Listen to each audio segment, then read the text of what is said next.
Warning, this content may be upsetting or disturbing to some audiences. Dog got away and survived, the guy did not. Train drivers, what is the strangest thing you've seen on the tracks? My grandfather on my mother's side has an eerie story about this. He drove trains back in the early 70s to the late 80s. He mostly stayed around the southeast area where we live. One night while he was going through an intensely forested area, he noticed that in the distance it looked really bright, like daytime. It was in the middle of the night, probably 3 a.m. He describes it like he was seeing the end of a cave. So he keeps going on, he's not about to stop an entire train. He reaches the light about 2 minutes after he sees it, and it's simply daytime. He checks his clock and it still says 3 a.m. He says there were clouds in the sky and everything. He goes past a nice barn and some farmland with cows and everything, seems normal. He's blinking hard trying to figure it out, and then he goes back into some trees and it's night again. Never happened again. He did travel through that area again during the day and nothing seemed out of place other than the barn seeming a bit more weathered. And there weren't any cows, but that could just be because it was a different barn. Old barns are common out here. He isn't a superstitious person, he's very skeptical about anything that's not science or religion, so this story has always stuck with me. My husband is a train conductor and he said crackheads periodically like to get on the tracks next to this trailer park, and occasionally they've almost got hit. A couple years ago, a man parked his truck on the tracks and committed suicide. It was pretty sad. He was only 27 and had just lost custody of his kids in a divorce. He said the impact was so hard that it crushed his truck up pretty bad, but his head and torso were still intact, but there was blood and beer cans everywhere. Other than that, he's only ever seen a bunch of wildlife. Witnessed a drunk chap grab the overhead lines once, melted his ribcage, and his insides turned into goo. 25,000 volt will do that to you. It's kind of weird how common of a problem this appears to be in the UK, but how little preventative measures have been taken to stop it. I mean, having barbed wire overhangs on trains is a bit dystopian and certainly not good looking, but rarely do metal railings around canyons complement the area either. 15-year railroader here. I once saw a homeless guy getting a BJ from a toothless addict next to the tracks in Nashville. Also one I didn't personally witness but used to be a common occurrence just north of Birmingham, Alabama, was a lady who would stand next to the tracks in a trench coat with a photographer, and when the train was going by or right before, she would get completely naked for a photo shoot. Another legend is the Chapel Hill ghost light in Chapel Hill, Tennessee. Supposedly, a long time ago a conductor got ran over by a train and decapitated. Now, after a train goes by, a mysterious light can be seen going down the tracks and even cross from side to side. Legend has it is the conductor looking for his head. I've never seen it since it is only after the train goes by that it comes out. My uncle swears that he saw it multiple times back in the 70s or 80s though. I grew up in a railroad town in western New York. Suicide by train isn't very uncommon. You hear about at least one a year. One of them hit closer to home than normal. A guy that my dad sold land to drove down the hill in his Jeep into my backyard. He was extremely drunk and destroyed the front end of his Jeep. My dad told him to go home and he started crying that his wife left him. My dad still told him to just go home and get some rest. The guy didn't say anything about wanting to die, so my dad didn't say anything.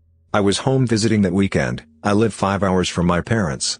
When I was getting ready to leave, I read the newspaper and it said that the guy who was in my parents' yard the other day committed suicide by train.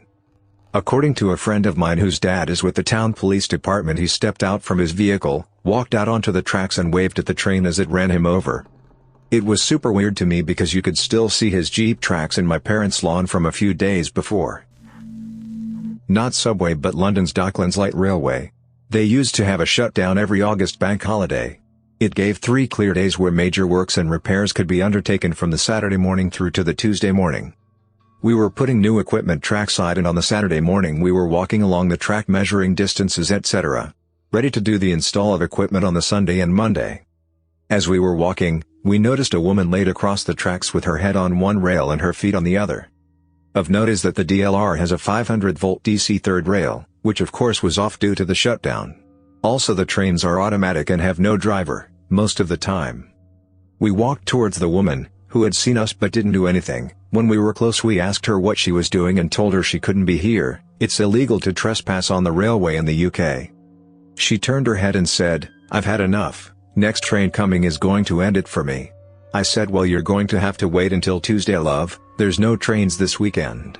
She got up and stormed off complaining about bloody trains. Not a conductor or my story, but it's a crazy one.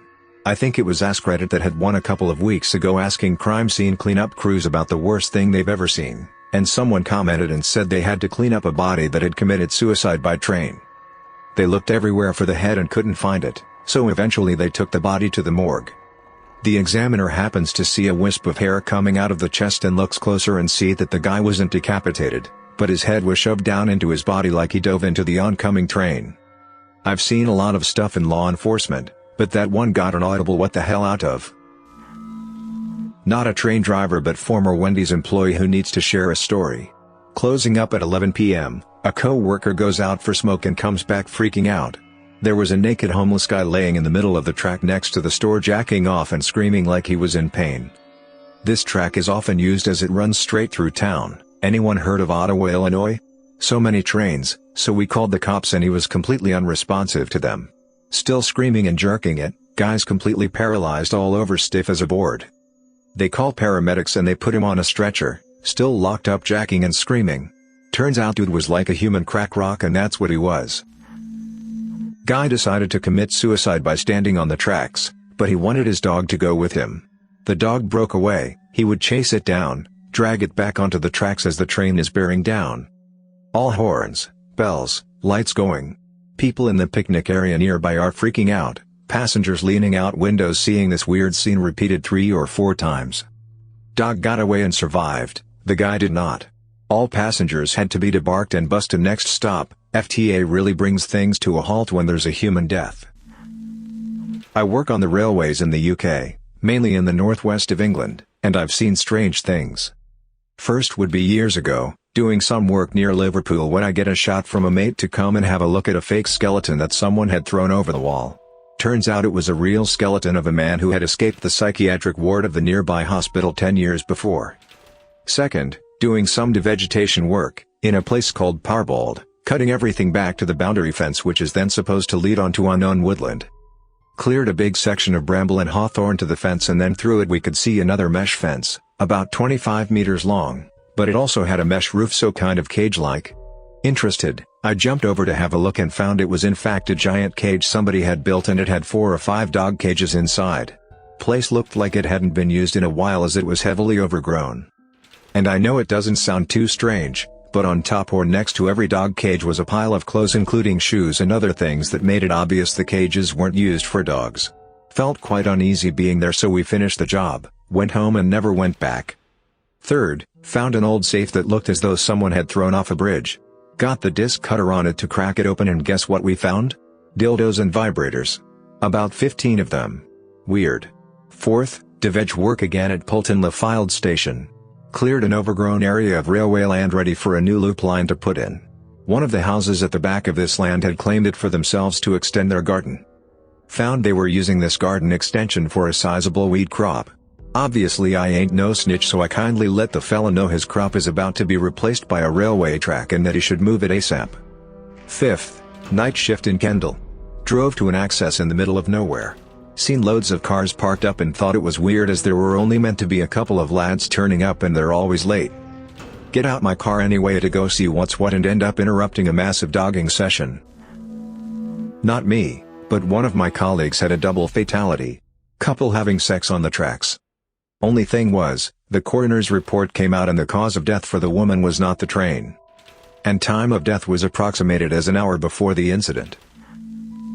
Not a train driver, but I heard from my friend who had another friend who's a train conductor that his train once run into a wooden ramp someone placed in the middle of the track. He's a bit disappointed that the sheer weight of the train can't actually make it go up the ramp and fly. I don't drive trains, but I'm a track maintainer, so I'm often on track and we work closely with the train crews.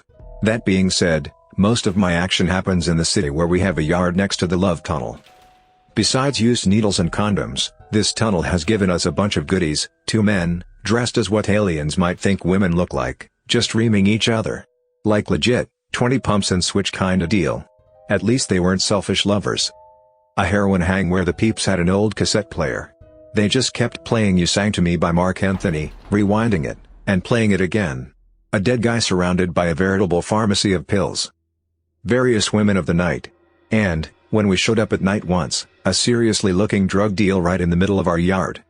The dudes had set up a piece of plywood near our scrapyard as a table, used old ties for chairs, and had a freezer ziplock of some powder on the table.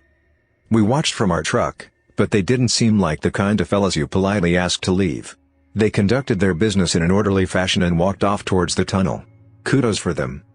I love that yard. I always feel like one of the kids from Stand By Me when I go there. My dad was an engineer for 38 years. He's hit 3 people crossing the tracks. The last one really messed him up because he made eye contact with the lady right before he smoked her. This was at a rural crossing. She could see the train coming the whole time. He thinks it was a suicide. He almost killed a kid driving a tractor with a fertilizer trailer. He hit the trailer at a rural crossing. Conductor threw the switch under the engine while they were doing yard work and derailed the engine. He was coming out of the yard in East St. Louis and one of his cars derailed and tipped half the train. My grandpa was killed in a train accident in Pauna, Illinois when he hit a gravel truck, also an engineer in the 80s, and my dad had a ton of near misses at that crossing. When he first started on the railroad at 18, he had a dude lay across the tracks when he was a conductor. He said when you hit deer they explode.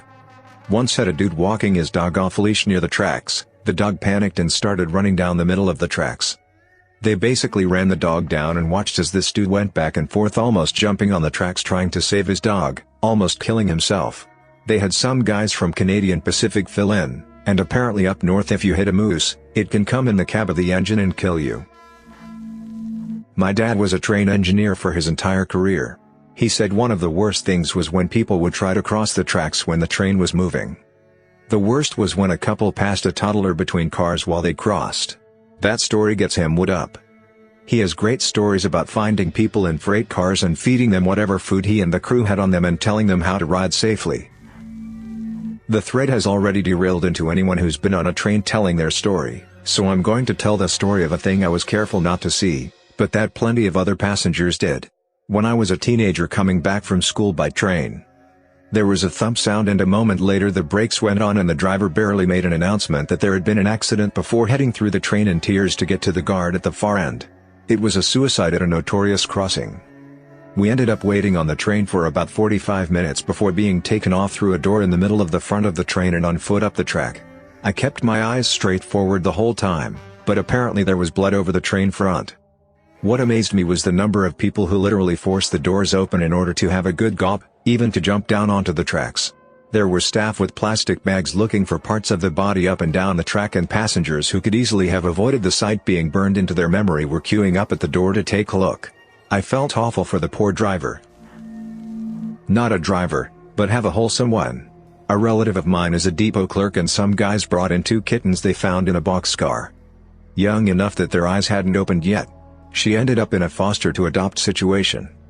Named the boy Carson because he's the son of a boxcar, and the girl Medicine because that's where the train had come out of. Thanks for listening to Radio TTS. Hit the subscribe button and activate the notification bell for more videos.